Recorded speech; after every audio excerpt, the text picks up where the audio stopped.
standing by.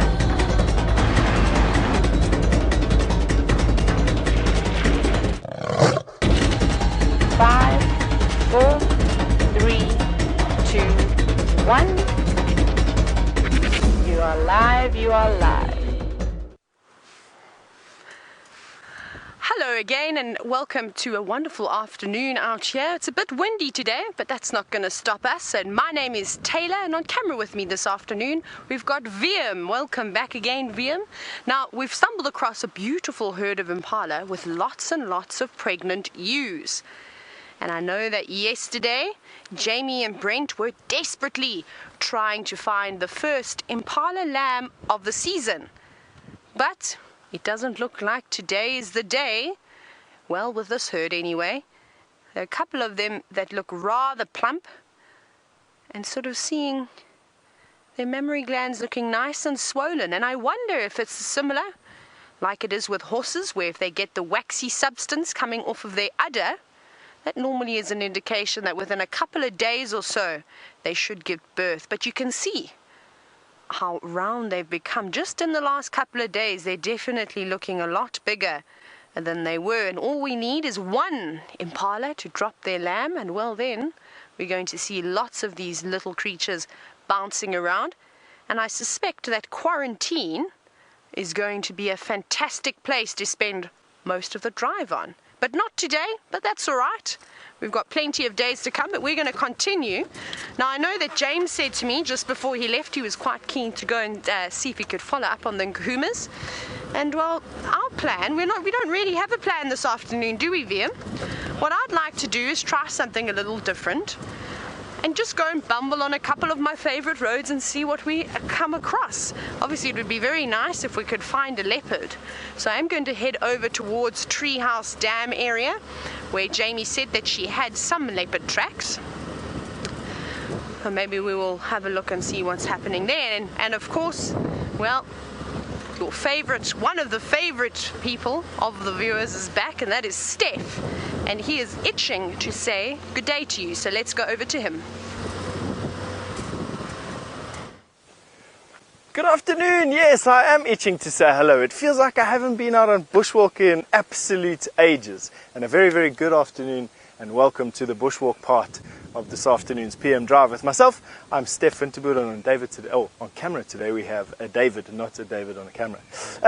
What is our plan today? The wind is coming straight out of the south. Now, for the last couple of weeks, winds out of the south have brought a lot of rain for us, and today doesn't feel like it's any different. I must be honest with you, we've got these high-level clouds that are busy building up on the horizon, and on the radio for the last 48 hours, we've just been hearing about massive amounts of rain that have been falling in the country, and I mean, it's music to our ears. The drive in to camp today was just a series of pans and puddles and ponds, and it's looking green and emerald and lush, and it's fantastic.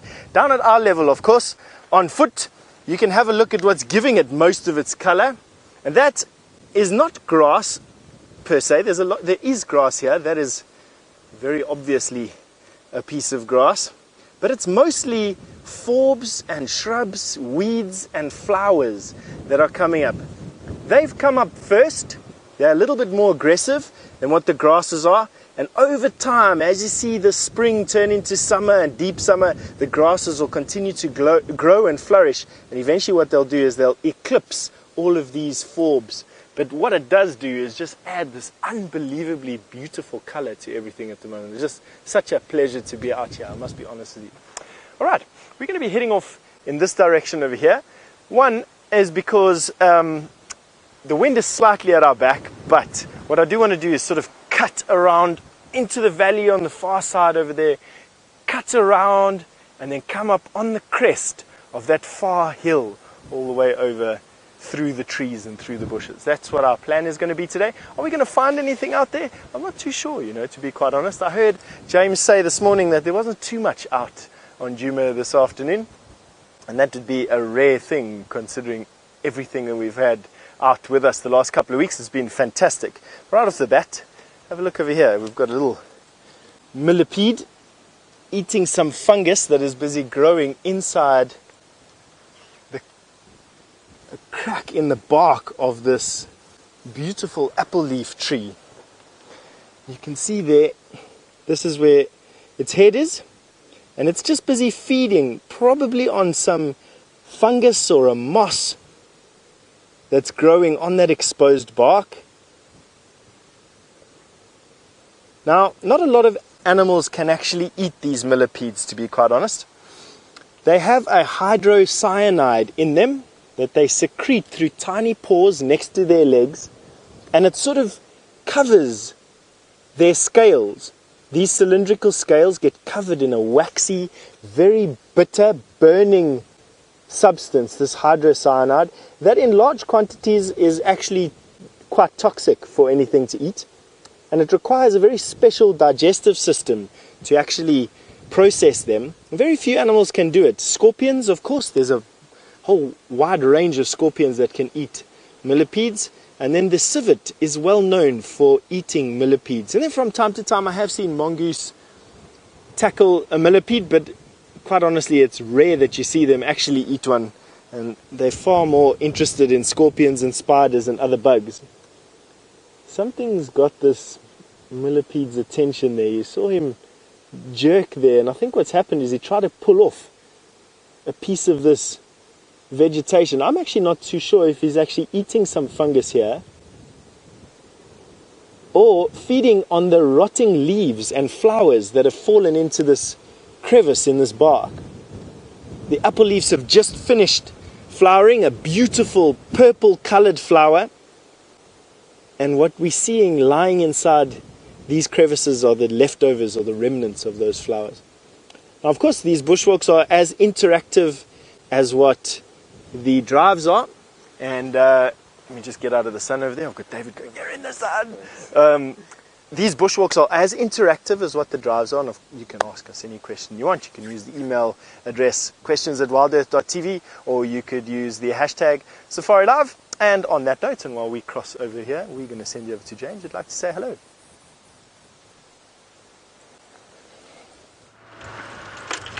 Well, a very warm welcome to this...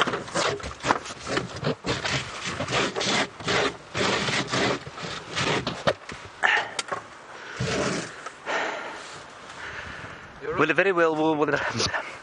This thing fell off me, everybody, and then it's so heavy that it pulled my head down onto the steering wheel. I must apologize.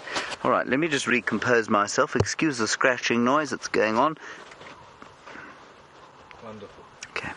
Here we go. A very warm welcome to this part of the Sunset Safari, everybody. My name is James Henry. On camera today, the mustachioed woodland thumb, who is mustachioed, of course, because it is Movember. There it is. Wonderful. Wonderful. Now, we have come to the south of the reserve to see if we can't pick up some Karula tracks, but if we can't find them, we're going to head straight up towards the lions and see what's going on there. And I don't look, if they're lying on the ground doing not much at all, then I think we'll probably move around after that and see what else we can find. But who knows what the afternoon will bring. It is lovely to have you with us. Very lovely to have Steph back out on foot. So please talk to us, hashtag Safari Live or questions@wildearth.tv. It'd be lovely to hear from you over the course of the next 3 hours. I'm now going to tuck this thing, tuck it into my thing. Now, James Richard, you are hoping to see a leopard this afternoon. Well, I'm also hoping to see a leopard. I'm also hoping, Taylor is certainly also hoping to see a leopard. And so we have a lot of hope for leopards, and with any luck, we shall be able to deliver on those great hopes and expectations. Now, for those of you who watched the pre-show show, Brian and I apologize profusely, but you know, that's just how it goes.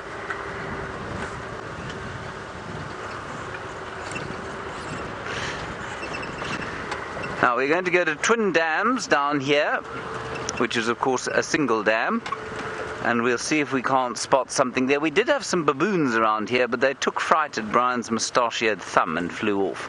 Sorry. Yes, Brian. Your thumb is terrifying, especially to baboons. It's a glorious day. It's apparently about 31 degrees Celsius, 87 Fahrenheit. So that temperature is just extremely pleasant, especially for this part of the world. The light has been diffused by clouds all day long. There was a bit of rain last night, and so really it has been most pleasant indeed. I was supposed to be in the tent today, but we've had one or two glitches there, and so hopefully by tomorrow afternoon I shall be back in the tent, and we will be leading up to the TV show, which will happen on Thursday afternoon. I'm not sure what time Thursday afternoon. I think it's 4 o'clock. Ooh, there is a giraffe. It is 4 o'clock till 6 o'clock on Thursday afternoon, everybody, and that'll be live on National Geographic in the United States. But you can also just watch it on the internet if you want to, for free. Look at that wonderful fellow, beautifully framed by the trees.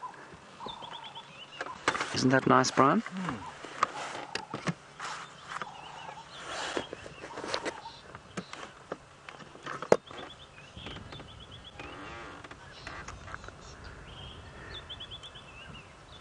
Rais, you have asked a very, very good question. You say, why is it that there aren't more animals that are omnivorous? Because surely it would give them a lot more to eat. In theory, yes, it would.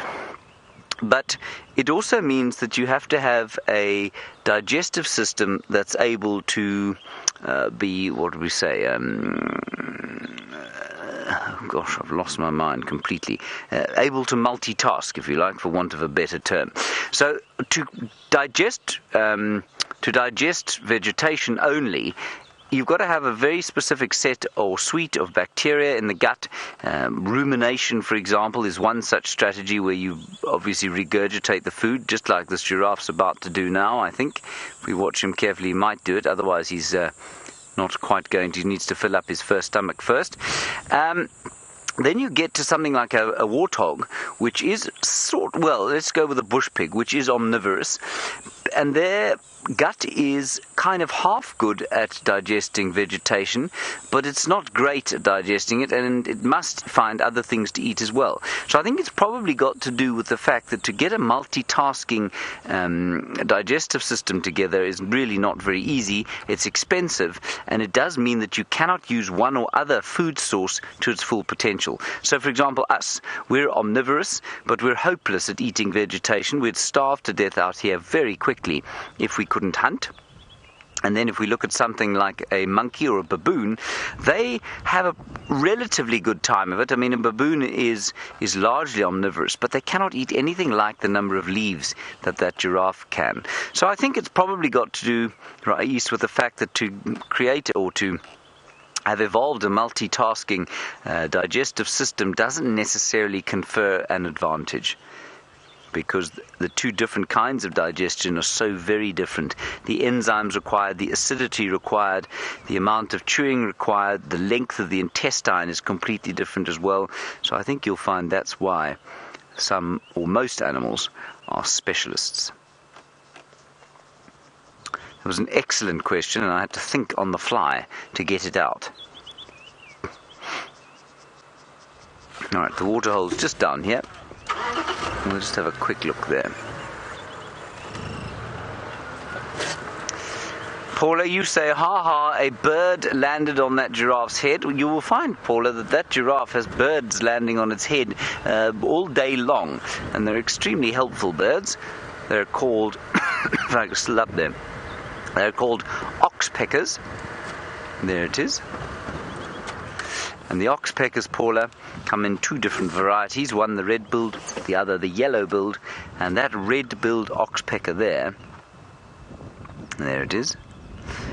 Is it still there, Brian? Yes, it is. The red-billed oxpecker is eating ticks, or ectoparasites, off of the giraffe. And that, of course, if you happen to be covered in ticks, is very helpful indeed. This giraffe we've been seeing quite a few times of late. He's a very old fellow, wizened. And if we go down to his shoulder there, Brian, if you don't mind, He is covered in ticks there, and the oxpecker clearly is missing a trick. Ugh, that is quite an infestation of ticks. Oh well, I guess they got to eat too, Brian. It really is quite an infestation.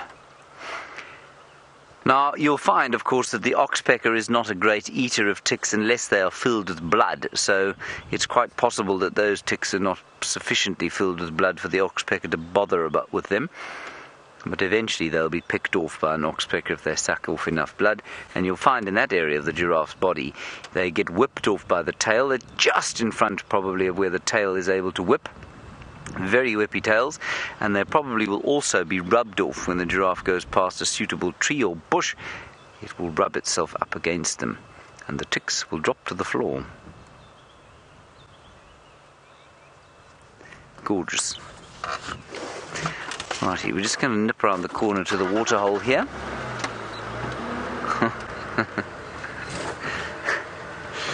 Oh dear.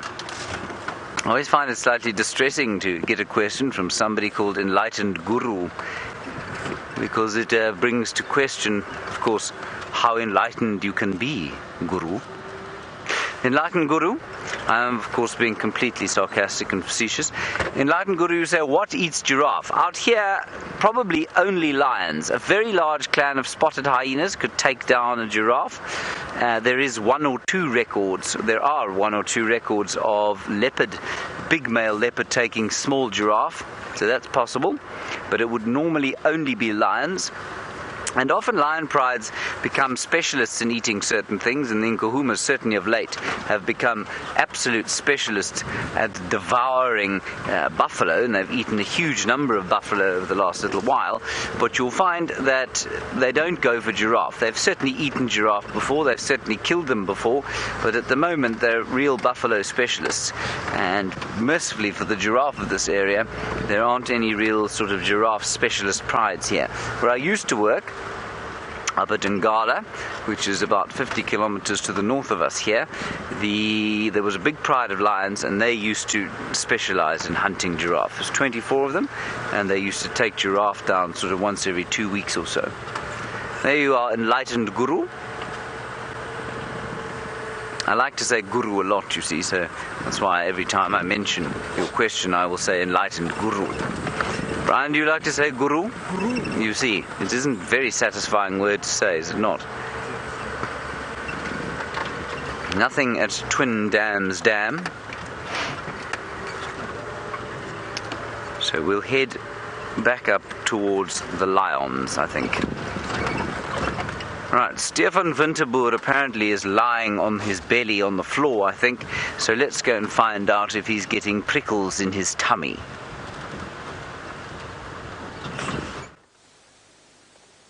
I was lying on my belly on the floor, but then I decided to sit up because our subject ran away. What we're having a look at here is there's a colony of harvester termites that we're sitting on right now, and you're looking at one of their exploration holes right here, and we're having a look at all these workers that are coming out and basically harvesting any piece of material that they can. Now, what amazed me through this whole drought that we had now was the ability, oh, look what we've just found now, was the ability of these harvester termites to actually have and collect, even in a place that looked absolutely desolate. They'd collect enough in an evening to even have some left over from the night before. But what this is not something from termites. This is something made up of a collection of thorns. As you can see, there's the sharp end of the acacia thorn, and on this side they've been chewed through and then carefully arranged in a circular pattern. Is the light okay here for you, Dave? Yes. Carefully arranged in a circular pattern and then stuck together with silk. And this is the cocoon of a bagworm. Now, a bagworm is a very interesting little caterpillar that lives inside these homes of thorns or sticks. There's many different types of bagworms. And what they do is they live inside these homes and they hunt for things that come past them. And they use the sticks to camouflage their dwellings. Now, this one obviously doesn't have a bagworm in. What probably happened was the stick that it was on was eaten by an elephant, and it then died. So what we're going to do is see if I can open it for you and see if there's anything in here. Now, the silk that these bagworms make these homes from is, for me at least, one of the strongest materials out here. It can be torn pretty easily, except for when you go lengthways. Have a look at that. That I'm pretty much pulling as hard as I can, and that's a flimsy little piece there. I think what we're going to have to do is try and see if we can split it open. I wouldn't obviously do this to a bagworm that was still in residence. That would be rude. But let's just have a look at what these fantastic homes look like on the inside. There you go. So proof that the bagworm wasn't in residence. Not that I was worried, of course. Only a little bit. And you can see how they stick the thorns on the outside. Like that. Have a look at that. And have a look at how finely woven that silk is. I mean, it must have taken an absolute age to get that fine. It's almost like material. Very, very cool. I'll be putting this in my pocket so that we can take it to James's tent for you over the next couple of days. You can dissect it some more. Alrighty, let's see what these termites have gotten up to. I think I may have lain all over their hole. I think that's exactly what I did. Now, Aaron, you've asked me all the way from New Zealand, what is the favorite time of year that I like doing bushwalks in? Aaron, my favorite time, I have two favorite times in actual fact. I have a favorite time in May, and I like May because all the grass has started to lie flat and the animals have started to come together at watering holes, but there's still a lot of life, there's still a lot of things going on, smaller insects, bagworms for instance. And I also like January, and the reason why I like January is just the absolute sheer profusion of life that January brings with it. There's just nothing like this place that I've been to outside of the tropics that has the diversity and this buzz that's around it, and that for me is just fantastic. So over the next couple of months you'll watch as my interest goes from not being stepped on by every elephant in the Sabi Sands to finding the most amazing things around the bush here for you, and it's going to be quite an interesting journey over the next couple of months. So from January to May, my favorite times, with the rest of the year just peppered up, you know, trying not to get squashed by anything. Alright, let's carry on with the bushwalk.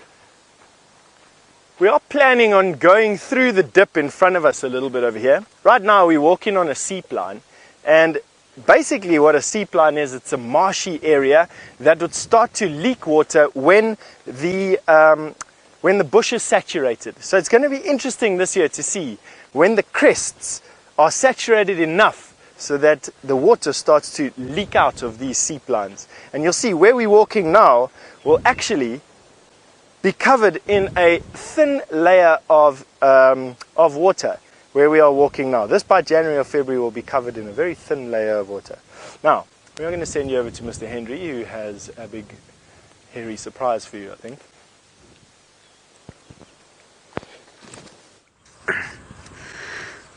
A big hairy surprise indeed. Now, this is a male lion, of course, and he's not on his own. And I think he's Tinyo. Brian said Tinyo was with the Nkahuma Pride earlier today, so maybe Tinyo's done a bit of a walkabout, or this is another lion. But he's now gone, of course, completely and utterly flat, as has his cohort. Now, these guys apparently were mating today, this morning. And the distressing thing for me about this whole situation, of course, if we go back to Mrs. Lion, is that she continues. Is that mud or is it what I think it is? It's the mange. It's the mange. She is covered in the mange, everybody, which does not bode well if she is now breeding again, because it almost certainly then she will give it to her cubs. Now, I think this is interesting because clearly the Nkuhuma pride has got some kind of natural resistance to this disease that these lions simply don't. And that's not to say that she won't develop the antibodies and then survive it. But, I mean, that's now, this pride has had this disease for a long time. Now, we're trying out something very new today, and that is a game that we're going to play today. You see how that rhymed, Brian? Wonderful. It was very impressive, I think. Oh, the sun is bright. We're going to try out a new game today, everybody, and that game is called... Audio's died. Hello? Can you hear me? No. No? I turned my microphone off. No, James. I'm sorry. No, mate. Now it's on. Okay, sorry about that, everybody. We're playing a game today called Two Truths and One Lie, and that means that I will tell you two truths, and then I will tell you, Brian? One lie. Yes, but it won't be in that order. Oh no. Which means you're going to have to decide which one is a truth and which one is a lie. Now, for most of you who are regular viewers of the show, I think you'll find this pretty obvious and pretty easy. But those who are going to be watching the television come Thursday might be a little bit more tricked by it. So we'll go back to this lioness, and I'm going to tell you three things about mange. The first thing that I'm going to tell you about mange is that human beings too can get mange. It's not called mange, it's called something else, but human beings can get mange. That is fact number one. The second fact is that mange is caused by the same virus that causes chickenpox. That is the second fact about mange. And the third fact is that mange, once you get it once, you will not get it again. So there are your three facts about mange. Now, anybody who's been watching for more than the last 3.5 minutes will probably get that correct. So now what you need to do is hashtag Safari Live. You can just hashtag which one is the lie. I would hashtag Safari Live and then write mange. And then you can write 1, 2, or 3 as to which one was the lie. 1, mange can be caught by human beings. 2, it's caused by the virus that causes chickenpox. 3, the animals will only ever get it once.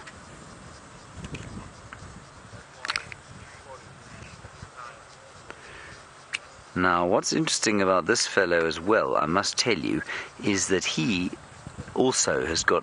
It might just be the scars from when he had it first. I think he was probably the lion that had that dreadful outbreak. Remember, initially he had his whole belly was completely scarred and raw. And I think that might well be this lion. And he still looks pretty scarred. But he's not scratching at all. She's not scratching either. Which is quite interesting. Anyway, everybody, that is the game. Two truths and one lie. Well done, Brian.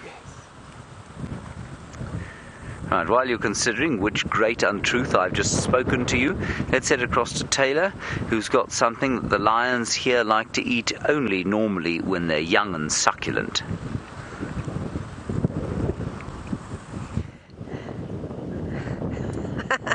That's terrible, James. We have got a beautiful herd of zebra, and well, I'm glad we've managed to get them to settle down, because when we first arrived, well, they raced away from us like they were trying out to be a thoroughbred bred for the racing. They were going quite quickly, and pretty much every other animal that we've seen this afternoon has run away from us. So I'm happy that this lot decided to settle down just for a moment, though, so we can have a quick glimpse. You can see they look as though they're about to jump into a sprint again. They're moving quite quickly. And well, all those little foals hanging at the back of the herd, like VM says they're going to be old news, last year's news, once we get the new foals come through this year. And I haven't seen any females that look particularly fat in this herd. A couple of them rather plump, but not busting at the seams like we've seen a couple of the mares looking like. And I'm just happy to see how healthy they're looking. Oh, that little one's having a scratch. a very clever technique that the horses and, well, most of the animals, the various equius, from the antelope, you name it, they all make use of a bendy tree that they can walk over and scratch their bellies with. I think that that's quite clever. And it's always funny when the little ones do it, of course. They do a little bum wiggle as they scratch themselves. Now there's lots of nice new grass coming through here. So we've seen a lot of animals actually on this northwestern corner. You can see there a couple of long shoots coming through. And I suspect we're going to see a couple of wildebeest too around this area. I don't think that they'll be too far behind the zebra. So we'll keep an eye out for them, because we better make the most of it. Because I think that once the grass comes through in different areas, we're going to have to say goodbye to some of these beautiful gregarious species of antelope. Still having a scratch. And that's the only problem once you've had lots and lots of rain all over the Sabi sand, is that everything scatters. And we've been so lucky to see such a variety of animals. Are you guys also not enjoying the wind this afternoon? I don't blame you. I struggle to even hear Wiem talk to me, and he's only sitting half a meter behind me. Oh, having very good at reversing, as you can see, the zebra.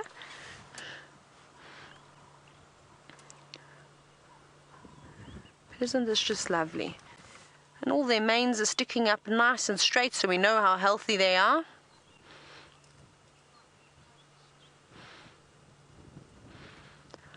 Now we're looking at the zebra, and look how beautiful it is. This is a lovely shot there, Wiem. Very, very nice, with a spiky mane that sort of looks like what I look like with my hair first thing in the morning. Now, Thomas, you were wondering if anybody has ever tried to domesticate a zebra before. There have been many attempts, however, not too many successful attempts. They don't seem to be enjoyed being domesticated and working. They don't also have as strong of a back as a normal horse does. So for riding, they're not really great. And of course, then to be able to pull a cart, there's been a couple of people who have tried that. But good luck to you trying to put a halter or a bridle on a zebra, because I suspect you'll be kicked and bitten like you will not believe. And I've mentioned this before, but a friend of mine actually tried to hand rear a mesh, like a foal. Sorry, I'm trying to go into first gear, and unfortunately the mare died giving birth. So they saved the foal, and well, they thought it was a blessing. What a nightmare it was.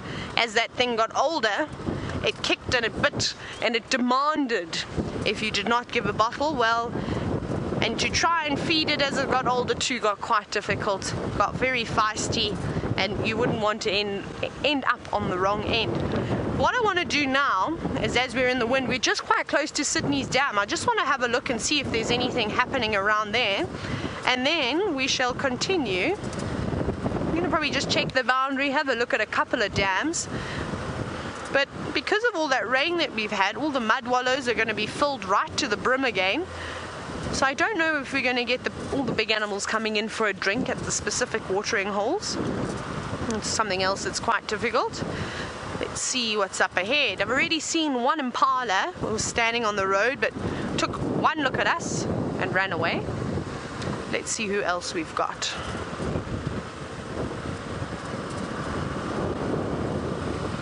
Oh, here we go. Here's the dam coming up now.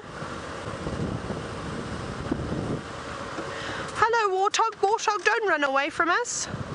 There's a warthog also trying out to be a thoroughbred, but not really hanging around. You can just see it.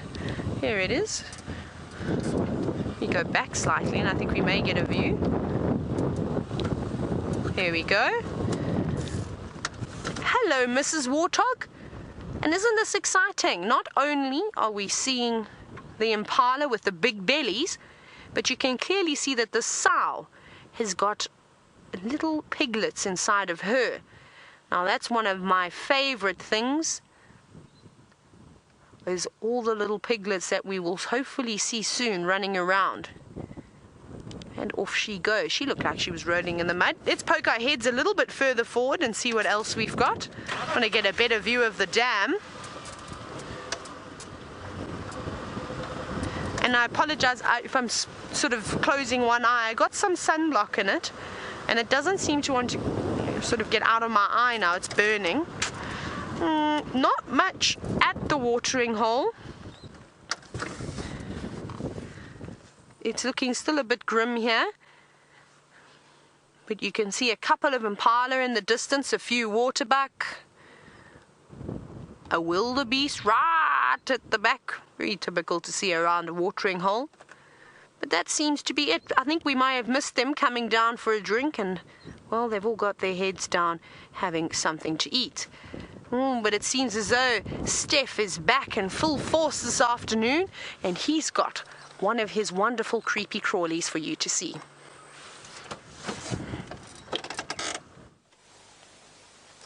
Just have a look at the story of gluttony and, I don't know, wanton destruction, I could say. This is a caterpillar. It is a hairy caterpillar. Wow, look at that. Now, I was wanting to know if you could tell me what that caterpillar is doing. That is an incredibly interesting behavior, that. So you think to yourselves, why would a caterpillar covered in these hairs be flicking himself from side to side like that? No? Clue? The answer lies in the fact that these hairs are super irritant. So what that caterpillar is hoping to do is, as he saw me moving up to the bush, he thought that I was going to come and obviously take him, and he started to flick his head around from side to side, hoping to embed these hairs into my face or into my hand as I went out to touch him. And those hairs would cause a massive histamine release in my body, which will create some swelling and a lot of pain, and I would hopefully then leave him alone. And that's what he's doing there. Isn't that an interesting behavior? That was really cool. And he actually saw me coming. There was no ways he could have done another thing coming. So he actually saw me arrive.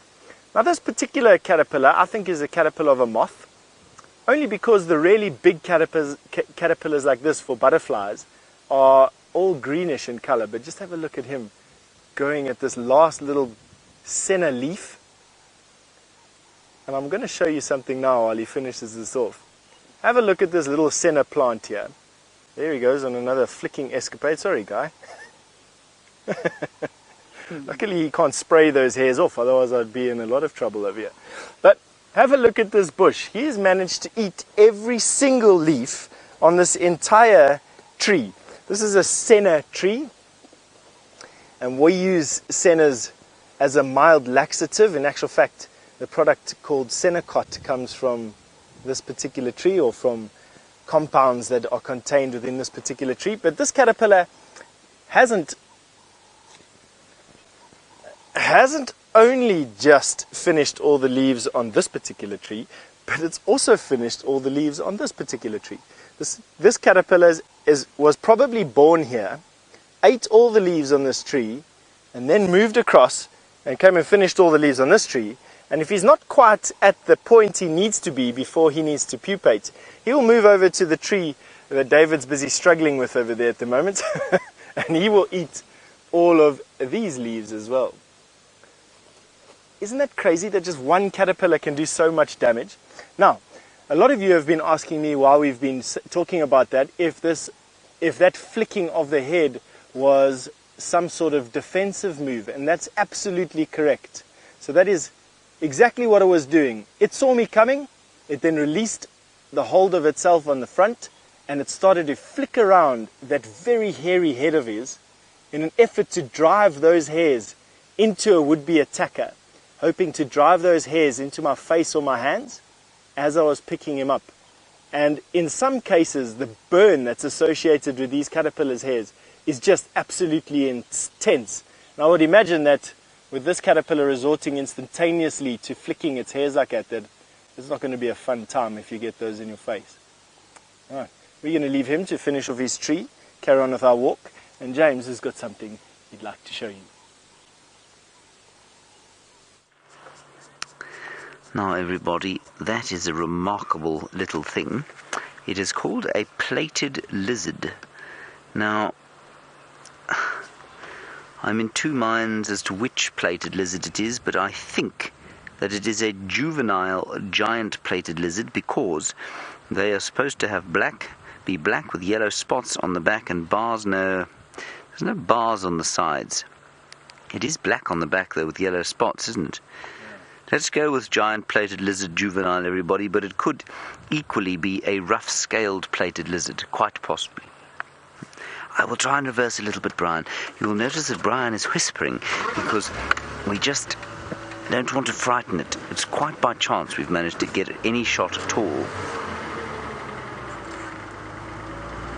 Ooh, this might be quite a good shot, Brian. I'm just going to keep going.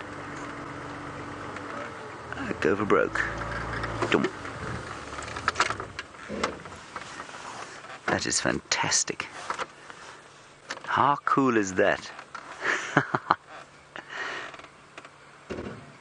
So anybody who has a better idea of what this thing is, giant plated lizard, juvenile, or perhaps rough-scaled plated lizard, you know what, my initial instinct was rough-scaled plated lizard, but I don't have a very good picture of one here. In fact, I don't have a picture of one at all.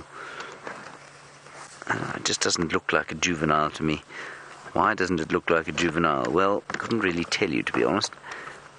He looks wizened. You see his ears there? So anybody who has a better idea of whether this is giant plated lizard or rough-scaled, let me know.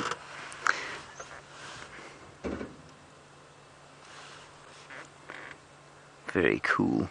Now he will live there on the termite mound. He'll eat termites actually, and termites of course have been emerging in great clouds recently as a result of the rain.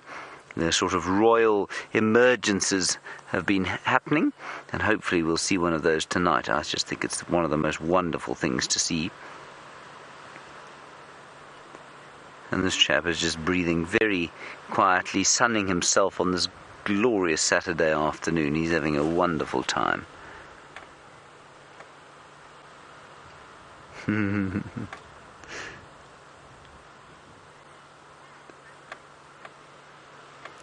Hello Melinda, you say this is your very first lizard. Well, I'm glad it was this one because he's a pretty impressive lizard, I think. The other lizards that you might see here, well, the most obvious ones on Game Drive, of course, would be the monitor lizards, the water monitor or the rock or tree monitor.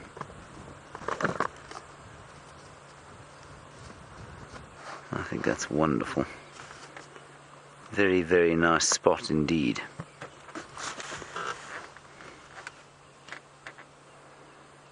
Now the thing with lizards is that they're great to see, but of course once they've found a spot in the sun and they don't think that you're going to see them, they tend to, well, sit a great deal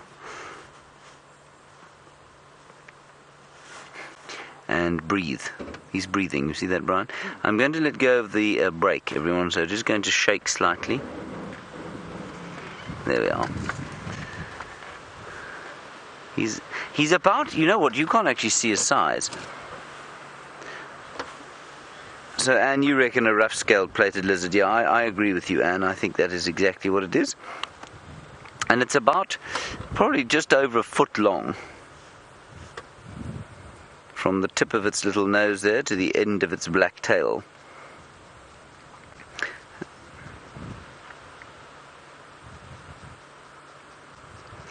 He's a delightful fellow.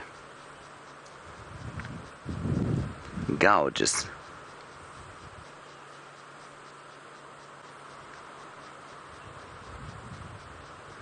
Alrighty, let's carry on from here. Oh no, hang on, we've got a couple of questions about him.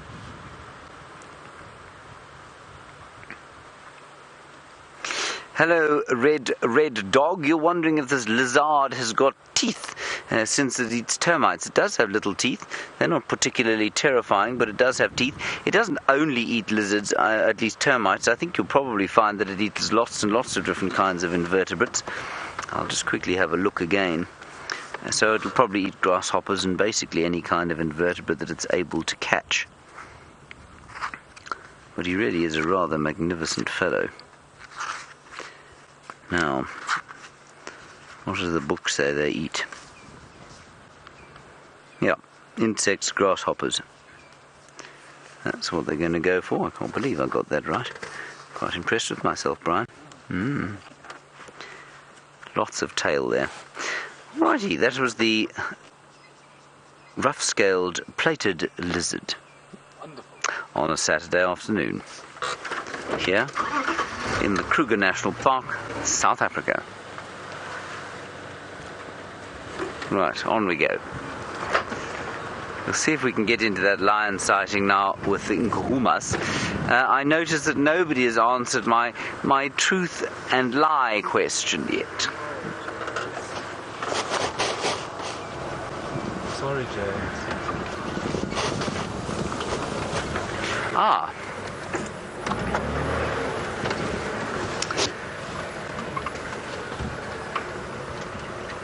Right. 5% said fact number 1, which was that humans can get mange. 89% said fact 2, which was that it is caused by the virus, the chickenpox virus.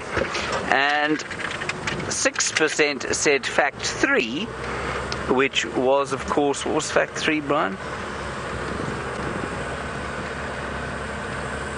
Fact 3 of mange. You only get it once. You only get it once, right. So I'm afraid the majority obviously wins there, 89%. It is not caused by the chickenpox virus, it is caused by a mite. And the human equivalent, of course, as we know, is called scabies. And you can actually only get it once. Thank you everybody for playing along, for doing our little test with us. I'm not sure how many people 5% was. I managed to work out the difference between 5 and 6%. It tells me that about 100 people answered, but I'm not sure that that's the case. Madison, I think you were the first to come up with the incorrect fact. You did a poll on Twitter.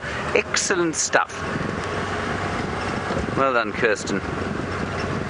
Kirsten, not only the finest weather predictor in the Lowveld, also very adept on Twitter. She predicted rain today.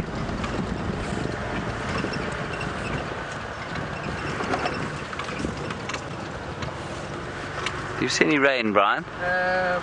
No. No. It looks quite blue up there, really, doesn't it? It's quite nice. Yes. Yes. There we go. Okay. Kirsten doesn't want to watch us anymore. Let's head across to Steph and get an update from him.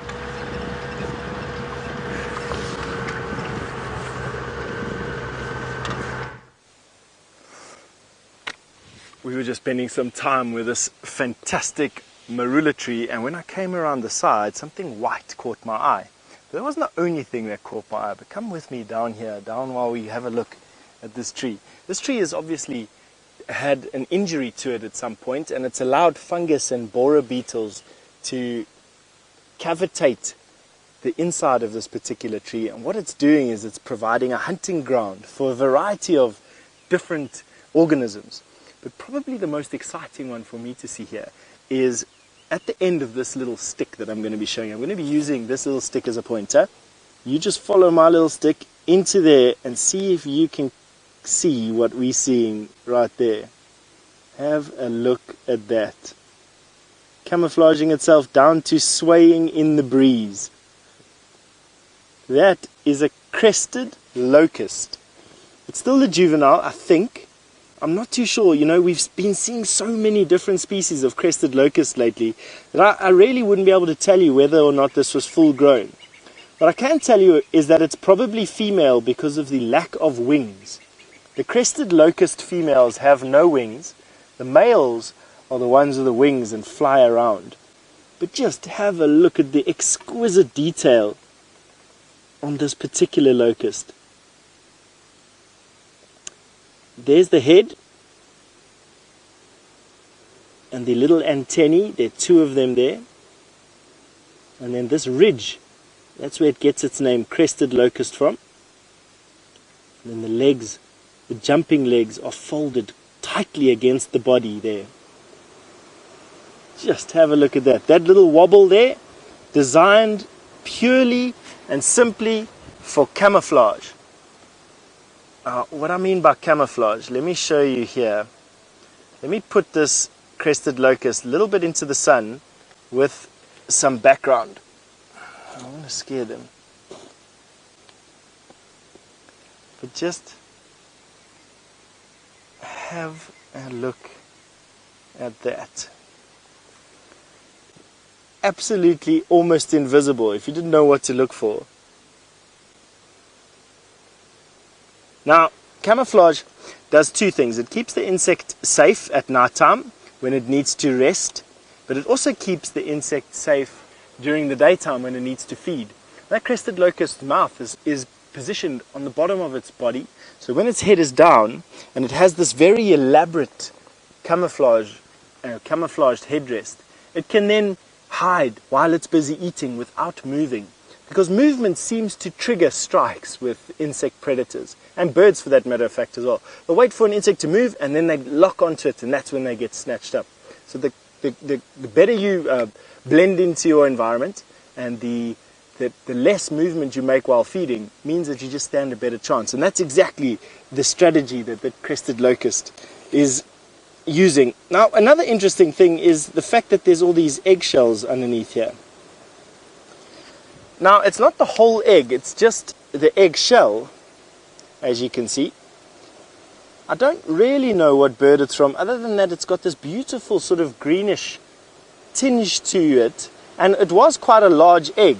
I would imagine that it's a whole nesting egg, and that nest would be located somewhere up there. The wind is starting to howl at the moment. Awesome. I love these sort of high energy afternoons that come out of nowhere. Now, initially I thought that this egg had been kicked out of the nest by a cuckoo. A lot of the drives that we're having at the moment, we're focusing on cuckoos because they're quite interesting and they just come back. Now, cuckoos are brood parasites, as I'm sure you've heard my colleagues talk about.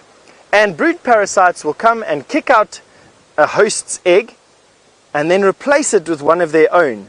But because I cannot find anything except for those fragments, I'm going to change my initial guess at this being a cuckoo who excavated this, and just change it to general predation. I think that this was preyed upon, probably by a monitor lizard or maybe even by a gymnogene, and the discarded remnants of that feeding that they had fell to the bottom of here. Where the actual nest is probably in that cavity there. But imagine if we walked around this side of the tree, that we may even see, yes, a hole. So now I'm even more convinced that inside that hole was a nest of a bird. A predator went in there and collected an egg, then came out of the nest and probably onto one of those blackened branches at the top there, and then fed on it, discarding the remnants of the egg on that side of the tree where we managed to find them. Isn't that lovely? Got a beautiful like silvery sheen now that I see on the inside there. No? Mother of pearl silvery, but definitely a lovely, almost purplish color. Or is that just my eyesight going haywire? I don't see it. Dave doesn't see it. Probably just my imagination. Alright, let's see what other magical thing we can see underneath this tree before I embarrass myself any further. Now, marulas, I quite enjoy marulas because they've got a bark that sort of peels off in these little chunks like this. That's a marula's bark coming off in these sort of roundish shaped chunks. So the new bark is underneath these areas. The old bark gets pushed off and takes with it any fungus and mistletoe and any parasites that may have embedded themselves into the bark. And that way the tree sort of rejuvenates itself and sloughs off any parasites. We do the same thing with our skins. Snakes do the same things when they get a little bit, when they change skins. They change skins for other reasons, of course. But it's the same thing. Any parasites usually slough off with the skin. But it does allow us the chance to every now and again find something that's quite interesting. Now, I don't normally peel off a lot of bark. I'll normally come to a tree, select one that looks nice, and then just peel back a tiny layer, looking inside there and seeing if you can see anything. I try not to dislodge the bark. It sometimes does come off. But what I'm looking for are pseudoscorpions. I'm looking for spiders. I'm looking for even some small snakes. You get some thread snakes that you sometimes find in the bark of these trees. And now these cavities, even though they don't look like much, these cavities provide such a wealth of hiding places for insects. You almost always find something on here. It might be a bit early in the year. Anyway, nothing here. Amazing. Now, Jackie J, you've just passed a comment along that says you're so astonished by how we always manage to find these small things, and you know, you sort of, from what I can catch from Kirsty there, said that we're sort of masters of all here. Thanks for the compliment there, Jackie J. I must be honest with you that most of the times I must be honest with you that I think it's most of the time I don't really know what we're talking about. There's so much to learn out here. It's just absolutely crazy. This is interesting to see. This is a num-num bush, one of my favorite bushes out here. I identified it because of this Y-shaped thorn that it has. And it's on the edge of a drainage line, relatively bushy. Has a little bit of a milky latex, and I am going to be keeping my eye open on this tree now for the next couple of weeks. What it's going to do is it's going to get a berry, a red berry, and when you break it open, that berry has a milky latex that comes out of it, very similar to a fig, but unlike other plants out here with the milky latex, which you don't want to eat, this particular plant you can eat with, well, this particular berry from this plant you can eat with great relish. It is one of the absolute treats in early summer here, is the fruit of a num-num bush, which is what we're looking at over here. Now, while I've been standing here, out there in the trees is a violet-backed starling, and I think what we're going to do is cross over here and see if we can go find him. Let's see if we can cross through here and go find ourselves one of my favorite birds.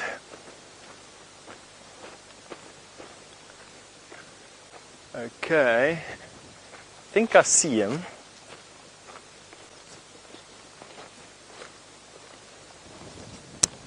So take off the old trusty binoculars.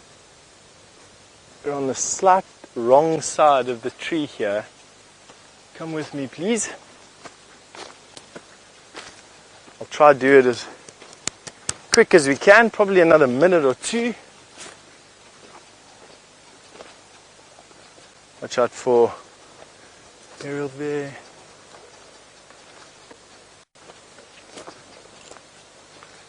Keeping my eyes peeled to the skies. That's just Dave getting a little bit stuck. Oh, look. Our trip has been... Just walk forward, walk forward, walk forward, Dave.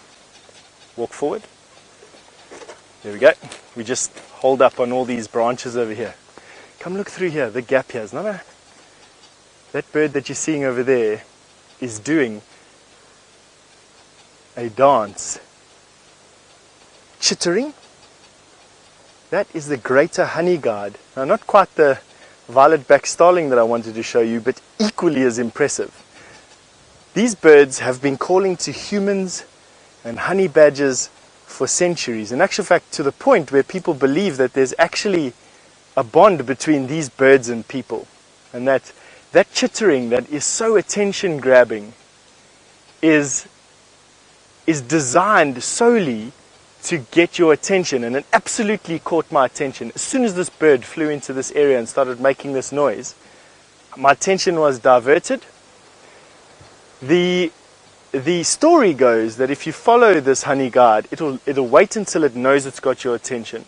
Then what it'll do is it'll move from branch to branch, tree to tree, and lead you to a bee's nest, where, because of our love for honey, we'd excavate the bee's nest. Let's see if it comes back. Now that hornbill has just chased it off. Because of our love for honey, we excavate the honey, and in so doing, leave bits and pieces of the honeycomb and the larvae of the bees lying on the outside of the bee's nest, and then that's what that bird eats: beeswax and the larvae, the little bee larvae. Isn't that just amazing? Let's see if we go into the open a little bit over here. Hang on, wait. This way. Ooh, look at this, what I almost put my hand on. You've got to be so careful out here. That there would have left me with a big swollen arm for a long time. Summer's here, my favorite. At least that one's not thrashing itself around trying to embed its hairs in me, hey? Alright. Let's go over here and see if that bird comes out. I think it may have gotten a bit disillusioned. We might have taken a little bit of time. What we're going to do is we'll stand here in the open and wait for that honey guide to come back, the greater honey guide for you of keeping those bird lists out there. And if it does, we'll see if we can follow it and find the bees hive. In the meantime, I hear Taylor is at a Bushwalk Dam wanting to show you what's there. We indeed are at Bushwalk Dam. Bushwalk ham. What is wrong with my English today? Because I didn't know there was a type of ham called Bushwalk ham. VM says he'd like to try Bushwalk ham. I'm so sorry. I'm going to blame it on the sunblock that I've got into my eyes. Kirsty says it's a smoky ham. She's obviously had it before. But I don't have some ham for you. I've got Egyptian geese and some buffalo that we're going to have a look at. Isn't that just a lovely scene? With the golden light just glowing down on these wonderful creatures. And I must say, I'm growing quite fond of this pair of Egyptian geese that hang around here. This looks like the male. And well, the only real difference between the two is their size. You can just see how much smaller this one is on the left. But their coloration is very similar. And I wonder where their nest is. I know Brent was saying something about it being down in the drainage line, but that'd be an interesting one to have a look. I believe it's in a knobthorn. Make a very, very messy stick nest. Sometimes they'll even utilize nests that have been abandoned instead of creating their own. You can be a bit sneaky and lazy. And I have indeed found an Egyptian goose nest once constructed on top of a termite mound, which was quite amazing. But that was quite a few years ago. And that was on a golf course. And it's something that I often mention about the Egyptian geese, is that they're fond of golf courses. I don't know, they must have a very good handicap if they hang around the golf courses all the time. But for now, just filter feeding, seeing if they can find anything. Oh, hello Mike. We'll just turn Mike's voice down very quickly. And of course it's still very grim and sad for the buffalo. As you can see, not moving around too much.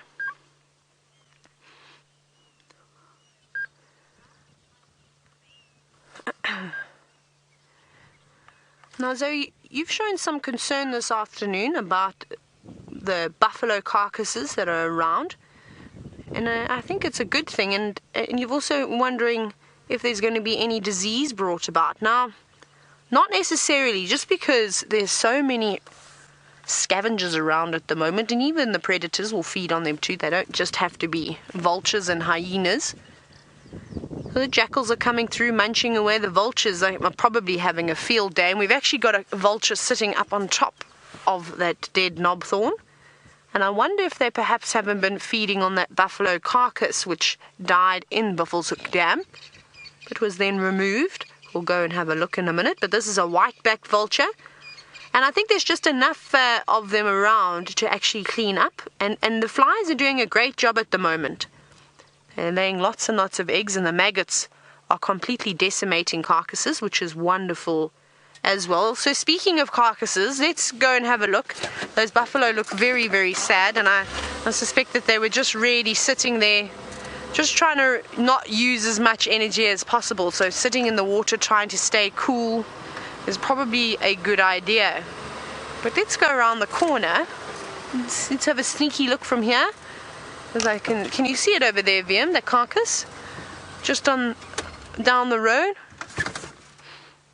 Oh, very nice. I believe Steph has finally found that honey guide. Let's go take a look. Actually, the honey guide came back and fetched us, to be quite honest. That honey guide that you're looking at in the tree there has just come from the south. Well, it was chased away by that hornbill first, and then it flew away and has now come back to fetch us. And I think what we're going to do is follow it. For those of you just joining the bushwalk, a few minutes ago we came up out of a drainage line looking for a different bird, and this bird all of a sudden grabbed our attention. This is a greater honey guide and has widely been known for thousands of years to have a relationship with people and honey badgers to show them where beehives are. Obviously we get to get the honey and the bird gets the leftover honeycombs and bee larvae.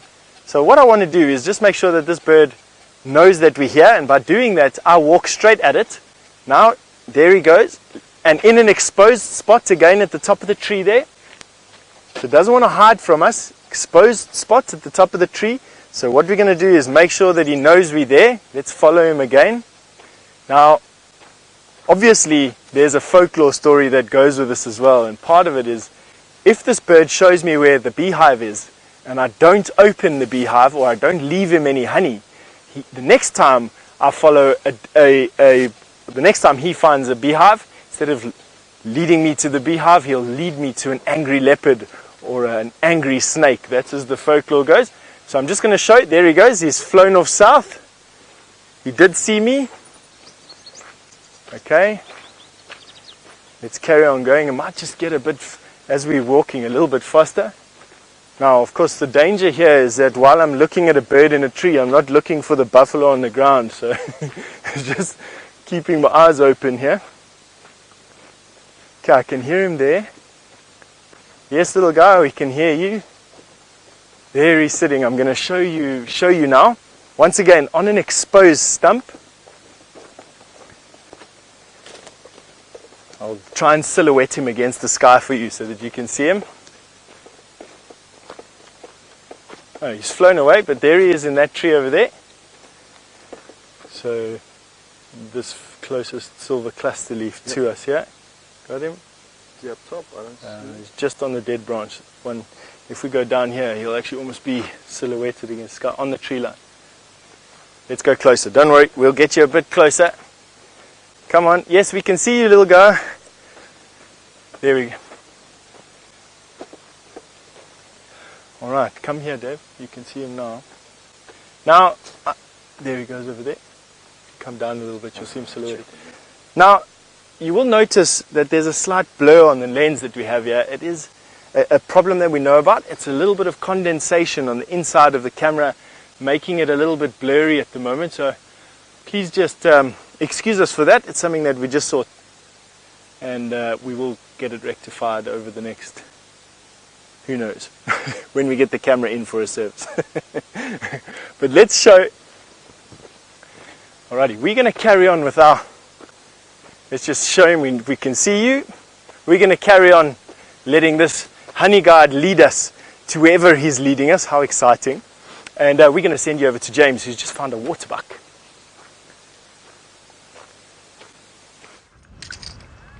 That is very cool, everybody, to find a honey guide and to follow it. It could either lead you to step on a leopard or something like that. I've certainly had that experience with them before. Or honey, either of which will be very exciting. Now, we are looking at waterbuck, and the most interesting thing about these waterbuck is something that I've only just figured out for myself, and I've told you 4,500 times, but I'm going to tell you again. They are eating in the ecotone. Now, the ecotone, for those of you who are wondering, is the sort of gap between two different kinds of vegetation. And what we have here is a seep line leading onto a broad-leafed crest. And we know that because that tree that Brian's showing you is a combretum tree, and the one to the left of it, the tall one to the left, is a silver cluster leaf. Now, silver cluster leaves grow in little groves on seep lines where a very specific suite of grasses grow, and that, in this part of the world, is where we find waterbuck. Not next to where, Brian? Water. Exactly. Very seldom do we find them next to water. And I think they're called waterbuck possibly because they do sometimes run into water if they can, if they're being attacked. But you know, there are no real kind of specialist waterbuck hunters out here, so yeah, I guess maybe that need has been negated. but those chaps certainly are nowhere near water, and they're feeding along the seep line and enjoying the suite of grasses that grow there. Now, I must just tell you, we have a small problem, everybody. The right back wheel is about to fall off. It is minus a bolt somehow, which I failed to notice on my pre-drive checks.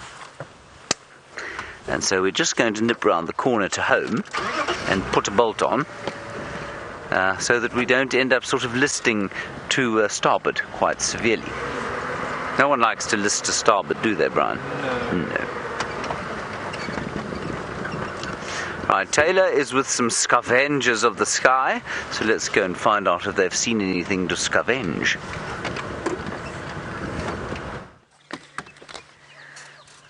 There are plenty of vultures around, like we saw earlier, and well, very kindly, this one white-backed vulture has decided is just going to sit and wait for us to come back and say hello. But isn't it nice to also see the blue sky? Now, as you can see, it's got a very full crop at the moment, and I suspect that it has been feeding on that buffalo carcass. Now, we had a quick look at it, and I couldn't see any obvious points where the vultures had been feeding, but there are a number of vultures around at the moment. Look at those talons. How incredibly long they are. And look at, VM, can we go into all those beautiful fluffy feathers that you can see around its legs? Can you see that? It almost is like it's wearing like a sweatband of fluff around its legs. Now, something incredibly important about the vultures is that with them reaching 33,000 feet, you know, they can go quite high up into the sky, you need to try and stay nice and warm. And here you can clearly see the down feathers that these birds have. And now underneath all those other feathers will be that same fluff, and that acts as a really, really great insulation. Now, I'm impressed that this vulture is actually able to hang on, because now the wind is really gusting quite hard. Even the hornbill that was also sitting up on this tree has decided that that's too windy for it and has flown away. Isn't that just a beautiful screen capture? I'd have that as my desktop sort of wallpaper. I think that that's quite beautiful, that shot over there. Now remember, if you'd like to send us your screenshots, we're always happy to see them. So you can attach the hashtag Safari Live on Twitter. We'd love to have a little look at them a bit later. But you don't look like you're going anywhere. I suspect you will probably even roost here tonight if you've got such a full crop. And I believe, Jamie told me today, that it takes a vulture 30 hours to digest its food. I think that's quite incredible. I didn't know that fact. So you should be good to go for a while then, my friend. But let's go across. Let's quickly go and see these other vultures. I want to have a further inspection of this carcass. Now, as you all know, not fond of the smell of a rotting carcass, and I think that if you enjoyed the smell of a rotting carcass, there's something probably quite wrong with you.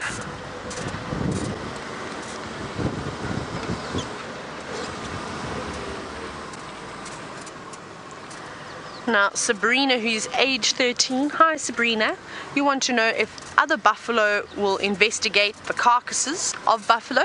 They may walk up to have a look, but I don't think that they would hang around for very long.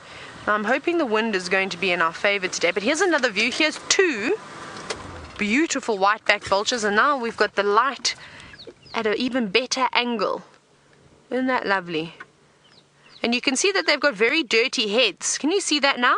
Look at I presume that that is actually feces that this vulture has all stuck on its feathers, but you can see a couple of the white feathers sticking out at the back of its neck. And the reason why those feathers are covered in feces, and well, this explains where the vultures have been feeding from. It means as though they haven't actually opened up the carcass, but they've gone in from the backside of the buffalo, and that's why they have these long necks, is that so they're able to stick them in through various crevices and reach for the flesh inside a carcass. And what would have been really nice, is seen as though we're so close to Bushwalk Dam, is actually to see vultures bathing. Now, I've only seen that a couple of times, But after eating the rancid food that they seem to enjoy most, it's not uncommon for them to go and have a bath. Now, that's wonderful for the vultures. It obviously makes them nice and clean. But unfortunately, what it can do is that it can actually pollute the water sources, because remember, they're feeding on rotten carcasses. That thing has been there for ages now. And sorry, I'm just looking into the sun. I'm just going to put my hand up like that, hide it away from you. And okay, no, I'll just have to close my eyes. There we go. They are. That's amazing. VM's helping me out. Thank you, VM. You're so kind. And I know, especially if it's a small water source, often they can pass on various diseases. Now, vultures, this is quite interesting, are able to raise their temperatures higher than any other animal, and that's why they're not sort of susceptible to certain diseases. For instance, like anthrax, they're able to beat that, which I find quite amazing. Let's go see if we can get a bit closer to this carcass. We'll try, but if it gets a bit too stinky, I think, well, I'm going to save myself the embarrassment of gagging, and we'll probably move away from it. Hi, vultures, don't mind us. You all look so full. I'm glad you enjoyed that rotten buffalo. There's more vultures. There's actually a whole lot of them. Let's see. Please don't be downwind. Ah, you can see. I'm just going to go over this little bump. It's actually not too bad here. And you can see exactly where they've been feeding. So obviously you can see the feces, the uric acid on the buffalo from when they were sitting on top of it. But that is the perfect little circle, little hole for the vultures to poke their heads in and feed on the inside of that buffalo. But it looks as though it's melting away. A couple of flies, thousands of maggots, as you can see, all around there feeding on the buffalo. Oh, that looks terrible. And I think that will almost be quite disgusting. I think if I had to touch it, it would probably break away in my hand.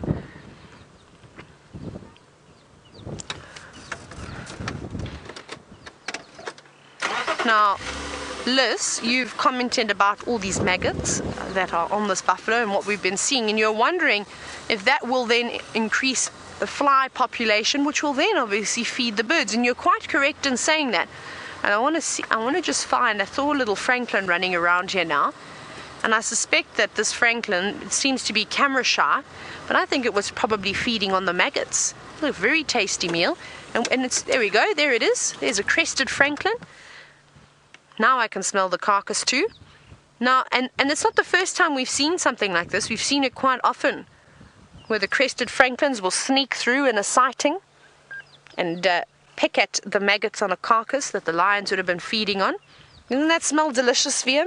Isn't that wonderful? Let's keep going very quickly. We've got to get out of here, I'm afraid. It's not nice.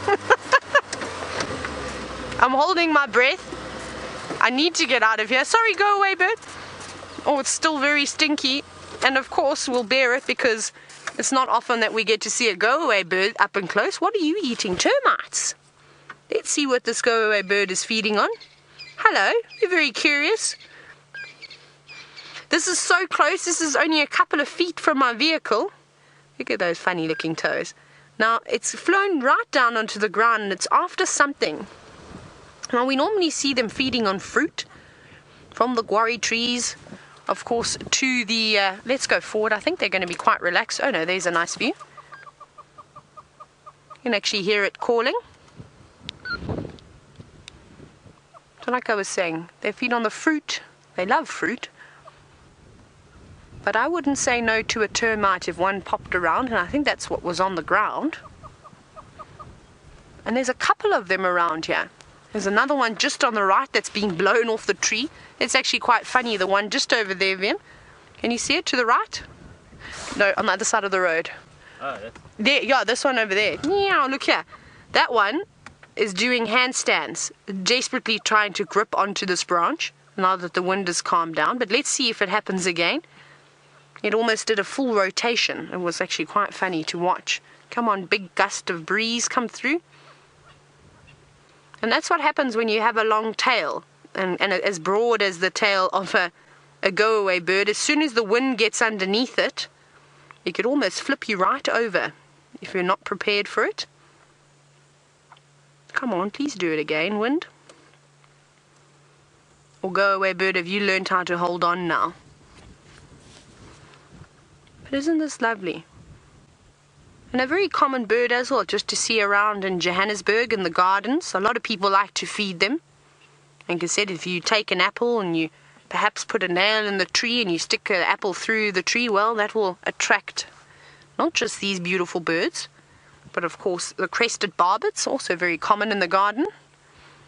Oh, now I'm sad that this bird unfortunately didn't do a cartwheel for us. That was quite entertaining, but maybe we'll see something else doing a cartwheel because of the wind.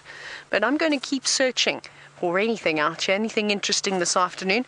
And I believe Steph, let's go see what Steph's actually got for you.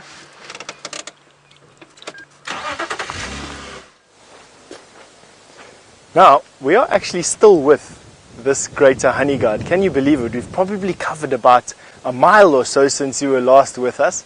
And this honey guard keeps on just taking us further and further south. Now, as we get further south, Herbert gets more and more skeptical. He says this bird's got a different agenda. The last time he was following one of these birds, it led him to an angry leopard, and he got chased around by this leopard. So he's viewing this honey guard with a lot of skepticism. He's hanging way at the back, looking under every bush, thinking I'm a bit crazy for just running after this bird. But I just want to keep with it and see what it's doing. There it is there. It says just come back to fetch us. So you just follow the arc of the branch all the way to the left. Yep. And his. Just have a look on the screen. Now, Aaron, you've just asked me, is there a difference between a greater and a lesser honey guard? There absolutely is, Aaron. The lesser honey guard is a bit smaller and has a different call, but essentially they also have a slightly different distribution area. But Aaron, essentially they do the same thing. They have a call that is basically pitched at us and at the way that we listen to sounds out here. It's something that's very recognizable. And between humans and honey badgers, we try and keep this bird full. Now, it of course can hunt for its own food. It's not completely needing a human or a honey badger, but it just makes it so much easier for this bird if we had to do it. Now, it's flown on from here, of course, but I think this bird's going to come back.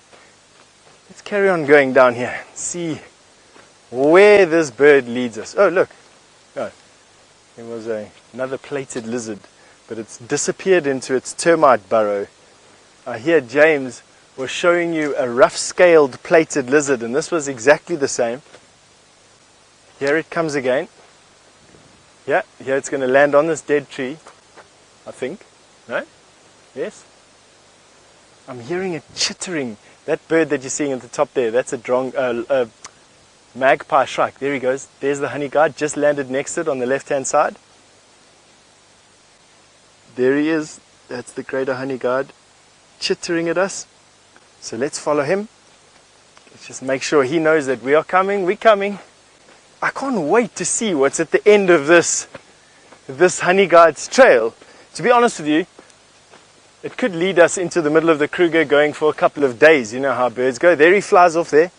Let's just keep an eye on where he's going. Okay, he's going into this thicket. Now, of course, this is just sort of playing into Herbert's doomsday prophecy that I'm going to walk myself into an angry leopard or a lion. We are going to walk into this thicket over here, and I don't really want to do that without being a little bit more careful. So we're going to send you over to James and his lion quickly, and we'll keep you updated about what's inside here.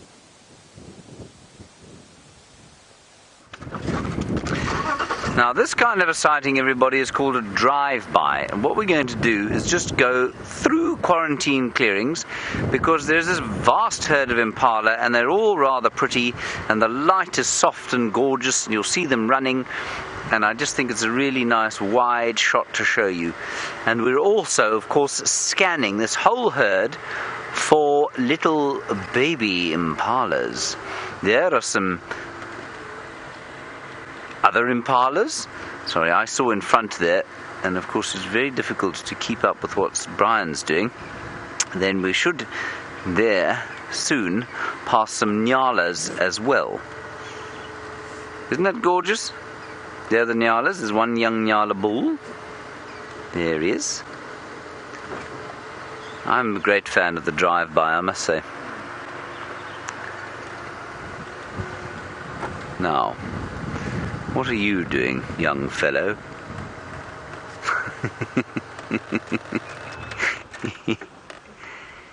He looks very surprised. Hello? Why are you lying down? Are you ruminating on something? Some new grass? Or are you just thinking about life, ruminating on the inevitability of it all? Thanks, Andrew. I'll make my way. Confirm Twin Dam's best route. I'm just trying to get us into the lion sighting, everybody. He's probably ruminating on the possibility of being eaten by the Nkahuma pride, but the unlikelihood, given that they seem to like to only eat buffalo. Copy, thanks. Beautiful. Let's continue our drive-by.